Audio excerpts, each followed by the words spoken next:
Ambient is a data plane mode of Istio that delivers on security, observability, and the traffic management capabilities of a service mesh, all without a sidecar. Let's take a look today at how Ambient works and some of the common questions and misconceptions that we hear from users that are just evaluating Ambient or running it in production. When you deploy Istio, let's take this cluster, for example. So here's a cluster, a Kubernetes cluster with 2 nodes with applications spread across both of those nodes. When you deploy Istio on said cluster, Istio deploys this daemon set called zTunnel. So because it's a daemon set, there is one zTunnel per node.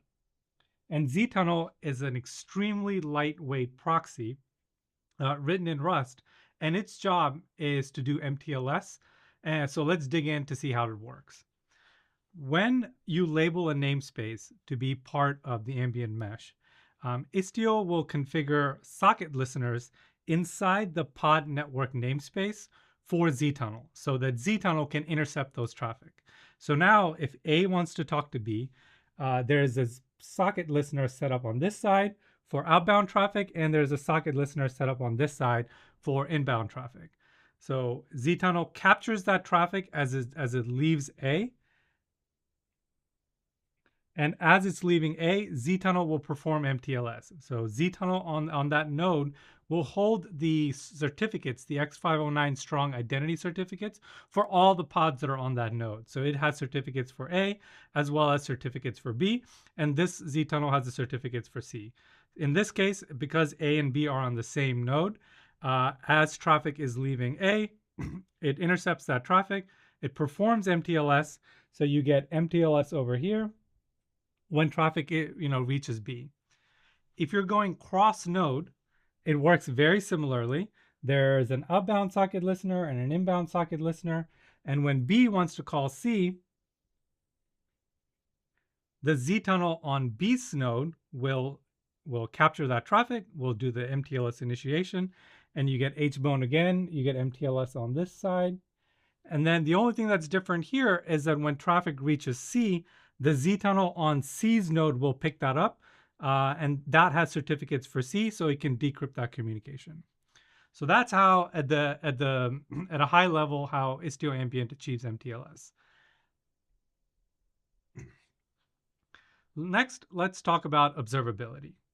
Just with zTunnels, you now have metrics and access logs that show exactly who is calling who, right? So because we have the identity of each one of these services. So on top of observability, you also have authentication policies, authentication and authorization policies. So you can create policies that says A is allowed to talk to B and B is allowed to talk to C, but A is not allowed to talk to C. So that type of authorization policies you get straight out of the box with no other components. Keep in mind that right now you don't have any sidecars, and all we've done is installed Istio and labeled the namespace, and we get mTLS and the ability to write policies. When you want more advanced policies, things that require layer 7 processing, things like JOT validation or being able to parse the headers and redirect traffic to another version of the service. Things like that require what's called a waypoint. So a waypoint is, think of it as a micro gateway for a select of your services. So you can select which one of your services need this advanced functionality and deploy a waypoint just for those services. And a waypoint is a Kubernetes deployment. So it runs like any other deployment pods. And that means you get all of the Kubernetes characteristics that you can associate with the deployment. So you can do things like HPA, horizontal pod autoscaler, you can attach affinity rules, you can spread the waypoints across multiple nodes. And what that gives you is the ability to scale the waypoint depending on how much traffic B is receiving. Every service can have its own waypoint, or you can have a waypoint per namespace, and you can share these waypoints and determine how much tendency how much you want to share a waypoint between all of your services. So it allows you to selectively scale each waypoint up and down. And if you have a cluster with lots of nodes, with 100 nodes, and you don't want any hairpinning between nodes, then you can create pod topology principles to stick a waypoint as close to or on the same node as your client and destination. So you have full flexibility here in the number of waypoints that you want to deploy per service, as well as how you want to distribute that across your Kubernetes nodes. This allows waypoints to scale and be performant to exactly what the service requirements are. The other thing I should mention is that now traffic is being essentially traversed through zTunnel and waypoints when you have both policies in place. Even with both of these in place, it is often faster than running a sidecar-based service mesh where you have a sidecar on A and sidecar on B. So zTunnel, waypoint, zTunnel to the destination is often faster than just running two Envoy sidecars on each side. And that's because zTunnel is extremely fast. It can handle something like almost 40 gigabits per second when it's doing mTLS. And then Waypoints is essentially Envoy out of the box. So now you only have one Envoy as opposed to with a sidecar-based architecture, you have two Envoys. So this model is highly performant, and oftentimes, more often than not, it is faster than running a traditional sidecar-based service mesh. So next, let's talk about expansion to running Istio on outside of the Kubernetes cluster. So over here in this diagram, I have ECS. So think of this as a task that is running on ECS. We can extend the mesh functionality to ECS. And the way we do that is we take zTunnel, which again is that lightweight proxy, and we run it on ECS on the same task, essentially as a sidecar. So this zTunnel now intercepts all traffic that is coming into this service, as well as traffic that's leaving. And this zTunnel will get its configuration information from an Istio D somewhere. So we have Istio D running on this cluster. So this zTunnel will connect to this Istio D and get all of the service discovery, their certificate, and share observability information, etc. So this is how we pull it into the mesh. So now whenever C wants to talk to D, it can refer to D using a Kubernetes hostname. So as if D is living in the same cluster. And then Istio, the zTunnel, will intercept that communication and then redirect the traffic to D. And then once the traffic gets to D, then zTunnel will intercept that, decrypt it, and then D will essentially get that traffic as it was expecting. The same communication works the other way as well. So that's how we can expand to ECS. And whether it's ECS or a VM, it works very similarly. As long as you can run zTunnel on that environment, zTunnel, like I said, it's lightweight. It can run as a standalone process.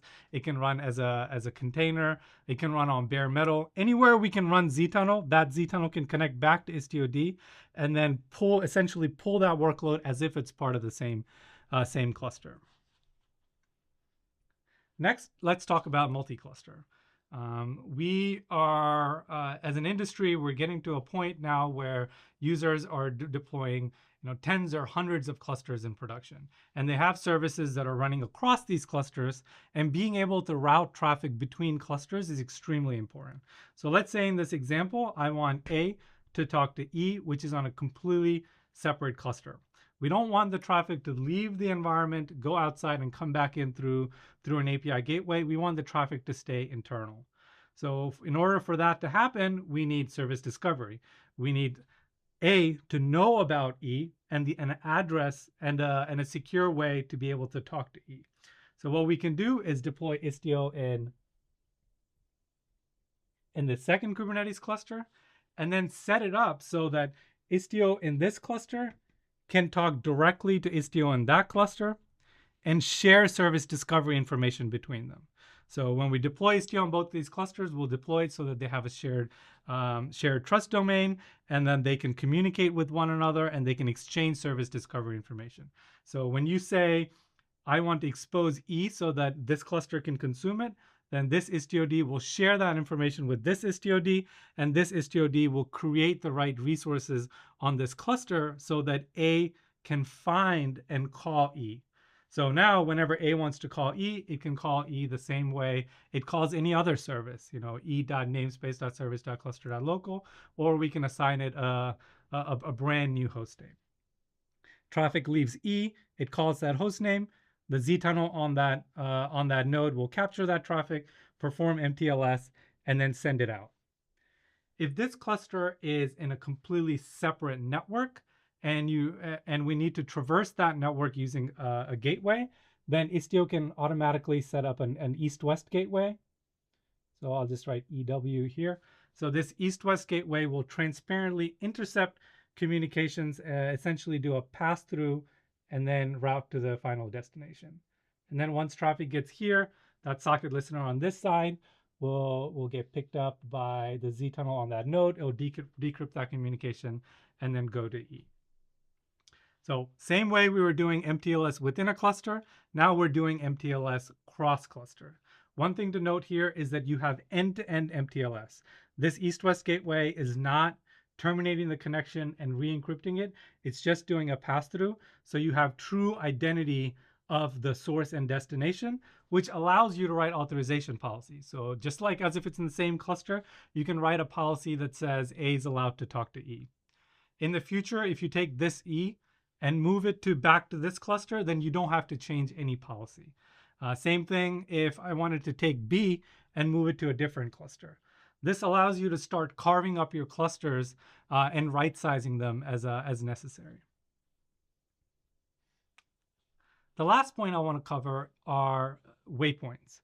So we talked about how you can deploy a waypoint for advanced traffic capabilities that zTunnel might not be able to do. So you want advanced traffic functionality like being able to do jot validation, header parsing, etc. So those are waypoints. This model also allows us to replace this waypoint with other technologies. So for example, if open source Istio Waypoint does not offer a functionality, you can replace it with a more advanced gateway, such as K-Gateway, or that might have a different data plane altogether. For example, we might want to replace that Envoy-based waypoint with an Agent Gateway-based waypoint if you're trying to do AI routing capabilities. If you're trying to reach LLMs, you're trying to do inference gateway type of things. Those are all extra functionalities that you have the ability to replace the waypointing, selectively get the functionality that you're looking for. To learn more, visit ambientmesh.io.